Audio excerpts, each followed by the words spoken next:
ನಮಸ್ಕಾರ ಸ್ನೇಹಿತರೆ, ಗೃಹಲಕ್ಷ್ಮಿ ಯೋಜನೆಯ ಅಪ್ಡೇಟ್ಗೆ ನಿಮಗೆ ಸ್ವಾಗತ ಸುಸ್ವಾಗತ. ನೋಡಿ, ಗೃಹಲಕ್ಷ್ಮಿ ಯೋಜನೆಯ 11ನೇ ಕಂತಿನ ಹಣ ಬಂದಿಲ್ಲ ಎನ್ನುವಂತಹ ಮಹಿಳೆಯರಿಗೆ ಒಂದು ಸಿಹಿ ಸುದ್ದಿ ಆದ್ರೆ ಇದೆ ಲಕ್ಷ್ಮಿ ಹೆಬ್ಬಾಳ್ಕರ್ ಅವ್ರ ಕಡೆಯಿಂದ. ಮತ್ತೆ ಇವತ್ತು 2,000 ಹಣ ಬಂದ್ಬಿಟ್ಟು ಎಲ್ಲರ ಖಾತೆಗಳಿಗೆ ಜಮಾ ಆಗಿದೆ. ಈ ಒಂದು 2 ಅಪ್ಡೇಟ್ ಬಗ್ಗೆ ಈ ವಿಡಿಯೋದಲ್ಲಿ ತಿಳಿಸ್ಕೊಡ್ತೀನಿ. ಎಲ್ಲರೂ ವಿಡಿಯೋ ಕೊನೆವರೆಗೂ ನೋಡಕ್ ಟ್ರೈ ಮಾಡಿ. ಅದಕ್ಕೆ ಮುಂಚೆ ಯಾರು ಚಾನಲ್ ಅನ್ನು ಇನ್ನೂ ಸಬ್ಸ್ಕ್ರೈಬ್ ಮಾಡ್ಕೊಂಡಿಲ್ಲ, ಈಗಲೇ ಚಾನಲ್ ಅನ್ನ ಪಟ್ ಅಂತ ಸಬ್ಸ್ಕ್ರೈಬ್ ಮಾಡ್ಕೊಳ್ಳಿ. ಮತ್ತೆ ವಿಡಿಯೋಗೊಂದು ಲೈಕ್ ಆದ್ರೆ ಕೊಡಿ. ನೀವು ಕೂಡ ಸಬ್ಸ್ಕ್ರೈಬ್ ಲೈಕ್ ಇಂದ ನಿಮ್ಗೆ ಇದೇ ರೀತಿ ಕಂಟಿನ್ಯೂಸ್ ಅಪ್ಡೇಟ್ಸ್ ಆದ್ರೆ ಸಿಗ್ತಿರುತ್ತೆ. ಈಗಾಗಲೇ ಯಾರು ಸಬ್ಸ್ಕ್ರೈಬ್ ಲೈಕ್ ಮಾಡಿ ವಿಡಿಯೋ ನೋಡ್ತಿದಿರೋ ಎಲ್ಲರಿಗೂ ನನ್ನ ಒಂದು ಹೃದಯ ಪೂರ್ವಕ ಧನ್ಯವಾದಗಳು. ನೋಡಿ, ಈಗ ನಾನು ಡೈರೆಕ್ಟ್ ಟಾಪಿಕ್ ಗೆ ಬರ್ತೀನಿ. ಮೊದಲನೇದಾಗಿ ಗೃಹಲಕ್ಷ್ಮಿ ಯೋಜನೆಯ 11ನೇ ಕಂತಿನ ಹಣದ ಕುರಿತು ಬಂದಿರುವಂತಹ ಗುಡ್ ನ್ಯೂಸ್ ಏನಂತ ಹೇಳ್ತೀನಿ. ಮತ್ತೆ ನಿಮ್ಗೆ 2,000 ಹಣ ಇವತ್ತು ಯಾವ ಒಂದು ಹಣ ಆದ್ರೆ ಜಮಾ ಆಗಿದೆ ಅನ್ನುವಂಥದ್ದನ್ನ ಕೂಡ ತಿಳಿಸ್ಕೊಡ್ತೀನಿ. ನೋಡಿ, ಮೊದಲನೇದಾಗಿ ಗೃಹಲಕ್ಷ್ಮಿಯರಿಗೆ ಬಂದಿರುವಂತಹ ಸಿಹಿ ಸುದ್ದಿ ಬಗ್ಗೆ ತಿಳಿಸ್ಕೊಡೋದಾದ್ರೆ, ನೋಡಿ, ಗೃಹಲಕ್ಷ್ಮಿ ಯೋಜನೆಯ 11ನೇ ಕಂತಿನ ಹಣ ಆದ್ರೆ ಈಗಾಗಲೇ ಜಮಾ ಆಗ್ಬೇಕಿತ್ತು. ಆದ್ರೆ ಇನ್ನು ಯಾರಿಗೂ ಹಣ ಆದ್ರೆ ಜಮಾ ಆಗಿಲ್ಲ. ಕೆಲವರು ಮಹಿಳೆಯರು ಕಾಮೆಂಟ್ ಮಾಡ್ತಿರ್ತಾರೆ, ನಮ್ದು ಈ ಜಿಲ್ಲೆ ನಮ್ಗೆ ಹಣ ಜಮಾ ಆಗಿಲ್ಲ ಅಂತ. ನೀವ್ಯಾರು ತಲೆ ಕೆಡಿಸ್ಕೊಳ್ಳುವಂತ ಅವಶ್ಯಕತೆ ಇಲ್ಲ. ನಿಮ್ಗೊಬ್ಬರಿಗೆ 11ನೇ ಕಂತಿನ ಹಣ ಜಮಾ ಆಗಿಲ್ಲ ಅನ್ಕೊಳಕ್ ಹೋಗ್ಬೇಡಿ. ಯಾಕಂದ್ರೆ ಕರ್ನಾಟಕದಲ್ಲಿ ಯಾವ ಒಂದು ಮಹಿಳೆಯರಿಗೂ ಗೃಹಲಕ್ಷ್ಮಿ ಯೋಜನೆಯ 11ನೇ ಕಂತಿನ ಹಣ ಆದ್ರೆ ಜಮಾ ಆಗಿಲ್ಲ. ನೀವು ಅನ್ಕೊಂತಿರ್ತೀರಾ ಎಲ್ಲರಿಗೂ ಹಣ ಬರ್ತಿದೆ, ಗೃಹಲಕ್ಷ್ಮಿ ಯೋಜನೆಯ 11ನೇ ಕಂತಿನ ಹಣ ನಮ್ಗೆ ಬರ್ತಿಲ್ಲ ಅನ್ನುವಂತಹ ಒಂದು ಚಿಂತನೆಯಲ್ಲಿ ಇರ್ತಿರಲ್ಲ, ಆ ಒಂದು ಚಿಂತನೆ ಆದ್ರೆ ಬಿಟ್ಬಿಡಿ. ಯಾಕಂದ್ರೆ ಗೃಹಲಕ್ಷ್ಮಿ ಯೋಜನೆಯದು 10 ಕಂತು ಅಷ್ಟೇ ಬಂದಿದೆ ಎಲ್ಲ ಒಂದು ಫಲಾನುಭವಿಗಳಿಗೆ. ಗೃಹಲಕ್ಷ್ಮಿ ಯೋಜನೆಯ 11ನೇ ಕಂತಿನ ಹಣ ಆದ್ರೆ ಬಂದಿಲ್ಲ.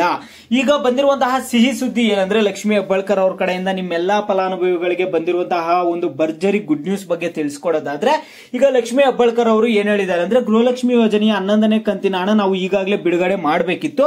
ಬಿಡುಗಡೆ ಮಾಡೋದು ಯಾಕೆ ಲೇಟ್ ಆಯ್ತು ಅಂದ್ರೆ, ಈ ಒಂದು ಎಲೆಕ್ಷನ್ಸ್ ಇದ್ದ ಕಾರಣ, ಎಲೆಕ್ಷನ್ ರಿಸಲ್ಟ್ಸ್ ಎಲ್ಲ ಬಂತು, ನಿಮ್ಮೆಲ್ಲರಿಗೂ ಗೊತ್ತಿದೆ.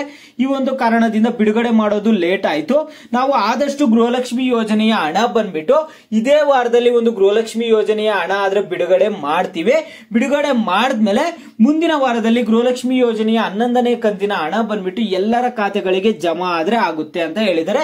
ಯಾಕಂದ್ರೆ ಬಿಡುಗಡೆ ಮಾಡಿದ್ಮೇಲೆ ಎಲ್ಲ ಅಪ್ರೂವ್ ಮಾಡಿ ಇಲ್ಲಿ ಏನಾಗುತ್ತೆ ಅಂದ್ರೆ, ನಿಮ್ಗೆ ಹಣ ಆದ್ರೆ ಜಮಾ ಮಾಡಬೇಕಾಗುತ್ತೆ. ಮತ್ತೆ ಒಂದು ಸ್ವಲ್ಪ ವೆರಿಫಿಕೇಶನ್ಸ್ ಕೂಡ ಮಾಡಬೇಕಾಗುತ್ತೆ. ಇವೆಲ್ಲ ಆದ್ಮೇಲೆ ನಿಮ್ಗೆ ಏನಾಗುತ್ತೆ ಅಂದ್ರೆ, ಗೃಹಲಕ್ಷ್ಮಿ ಯೋಜನೆಯ 11ನೇ ಕಂತಿನ ಹಣ ಆದ್ರೆ ಜಮಾ ಆಗುತ್ತೆ. ಹಣ ಎಲ್ಲ ಅಪ್ರೂವ್ ಆಗ್ಬೇಕು. ಅಪ್ರೂವ್ ಆದ್ಮೇಲೆ ನಿಮ್ಗೆ ಬರುತ್ತೆ. ಹಣ ಇದೇ ವಾರದಲ್ಲಿ ಬಿಡುಗಡೆ ಮಾಡ್ತಾರಂತೆ. ಬಿಡುಗಡೆ ಆದ್ಮೇಲೆ ಆದಷ್ಟು ಬೇಗ ಹಾಕಕ್ ಟ್ರೈ ಮಾಡ್ತಾರೆ. ಇದೇ ವಾರದಲ್ಲಿ ಬಂದ್ರು ಶುಕ್ರವಾರ ಶನಿವಾರ ಏನಾದ್ರು ಹಣ ಜಮಾ ಆಗ್ಬೋದು. ಶುಕ್ರವಾರ ಶನಿವಾರ ಮಿಸ್ ಆದ್ರೆ ಮುಂದಿನ ವಾರ ಹಣ ಆದ್ರೆ ಜಮಾ ಮಾಡ್ತೀವಿ ಅಂತ ಲಕ್ಷ್ಮಿ ಹೆಬ್ಬಾಳ್ಕರ್ ಅವರು ಒಂದು ಸ್ಪಷ್ಟನೆ ಆದ್ರೆ ಕೊಟ್ಟಿದ್ದಾರೆ. ಇದು ಬಂದಿರುವಂತಹ ಸಿಹಿ ಸುದ್ದಿ ಗೃಹಲಕ್ಷ್ಮಿ ಯೋಜನೆಯ 11ನೇ ಕಂತಿನ ಹಣದ ಕುರಿತು. ಈಗ ಬಂದಿರುವಂತಹ ಒಂದು 2,000 ಹಣ ಯಾವುದು, 2,000 ಹಣ ಇವತ್ತು ಖಾತೆಗಳಿಗೆ ಜಮಾ ಆಗ್ತಿದೆ. ಇದು ಯಾವ ಒಂದು ಯೋಜನೆ ಹಣ ಜಮಾ ಆಗ್ತಿದೆ ಅಂದ್ರೆ, ಇದು PM ಕಿಸಾನ್ ಯೋಜನಾ ಹಣ ಆದ್ರೆ ಜಮಾ ಆಗ್ತಿದೆ. PM ಕಿಸಾನ್ ಯೋಜನಾ ಹಣ ಇವತ್ತು 2,000 ಬಿಡುಗಡೆ ಮಾಡಿದ್ದಾರೆ. ಇದು 17ನೇ ಕಂತಿನ ಹಣ. PM ಕಿಸಾನ್ ಯೋಜನೆದು 16 ಕಂತು ಹಣ ಮಾತ್ರ ಬಂದಿತ್ತು. ಇದು 17ನೇ ಕಂತಿನ ಹಣ PM ಕಿಸಾನ್ ಯೋಜನೆ ಹಣ ಆದ್ರೆ ಜಮಾ ಆಗಿದೆ. ಖಾತೆಗಳನ್ನ ಚೆಕ್ ಮಾಡಿ, ನಿಮ್ಮೆಲ್ಲರಿಗೂ ಹಣ ಆದ್ರೆ ಜಮಾ ಆಗಿರುತ್ತೆ. ಈಗಾಗಲೇ ಒಂದು ಸಾಕಷ್ಟು ಜನ ಫಲಾನುಭವಿಗಳಿಗೆ ಹಣ ಆದ್ರೆ ಜಮಾ ಆಗಿದೆ. ಇದು 2,000 ಹಣ ಜಮಾ ಆಗಿರೋದು ಬಂದು PM ಕಿಸಾನ್ ಯೋಜನೆಯ 17ನೇ ಕಂತಿನ ಹಣ ಆದ್ರೆ ಜಮಾ ಆಗಿರುತ್ತೆ. ಒಂದ್ಸರಿ ಚೆಕ್ ಮಾಡ್ರು ನೋಡಿ. ಇದೆಲ್ಲಾ ಒಂದು ರೈತರಿಗೂ ಹಣ ಆದ್ರೆ ಜಮಾ ಆಗಿದೆ. ಮತ್ತೆ ನಿಮ್ಗೆ ಇನ್ನು ಗೃಹಲಕ್ಷ್ಮಿ ಯೋಜನೆ ಬಗ್ಗೆ ಆಗ್ಲಿ, PM ಕಿಸಾನ್ ಯೋಜನೆ ಬಗ್ಗೆ ಆಗ್ಲಿ, ಬೇರೆ ಯಾವುದೇ ಯೋಜನೆಗಳ ಬಗ್ಗೆ ಆಗ್ಲಿ ಏನೇ ಡೌಟ್ಸ್ ಇರ್ಲಿ, ವಿಡಿಯೋ ಲೈಕ್ ಮಾಡ್ಬಿಟ್ಟು ಕಾಮೆಂಟ್ ಮುಖಾಂತರ ತಿಳಿಸಿ. ಯಾವ ಟಾಪಿಕ್ಸ್ ಬಗ್ಗೆ ಹೆಚ್ಚಿಗೆ ಕಾಮೆಂಟ್ಸ್ ಇರುತ್ತೋ ಅದ್ರ ಬಗ್ಗೆ ನೆಕ್ಸ್ಟ್ ವಿಡಿಯೋ ಆದ್ರೆ ಬರುತ್ತೆ.